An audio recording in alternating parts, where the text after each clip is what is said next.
السلام علیکم۔ پاکستان میں عید الاضحیٰ کب متوقع ہے؟ رویت ہلال ریسرچ کونسل نے پیشنگوئی کر دی۔ یکم ذی الحجہ اور عید الاضحیٰ کی تاریخیں سامنے آ گئیں۔ کیا آپ حالات حاضرہ سے آگاہی حاصل کرنا چاہتے ہیں؟ خبر کے پیچھے چھپے اصل حقائق جاننا چاہتے ہیں تو ابھی سبسکرائب کیجئے جلمل پاکستان کو اور ساتھ ہی گھنٹی کے نشان پر کلک کر دیں۔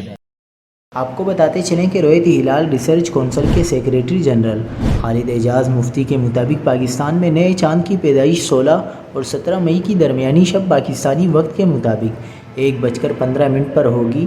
خالد اعجاز مفتی کا کہنا تھا کہ 17 مئی کی شام غروب آفتاب کے وقت چاند کی عمر پاکستان کے بیشتر علاقوں میں 18 گھنٹے سے کچھ زیادہ ہوگی، جو رویت ہلال کے لیے موزوں سمجھی جاتی ہے۔ لہٰذا پاکستان میں بدھ 27 مئی کو عید الاضحیٰ منائے جانے کا کوئی امکان ہے۔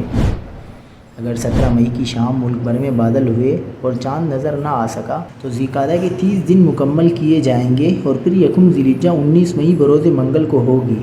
توقع ہے کہ اس بار پاکستان اور سعودی عرب میں عید الاضحیٰ ایک ہی روز یعنی 27 مئی بدھ کو منائی جائے۔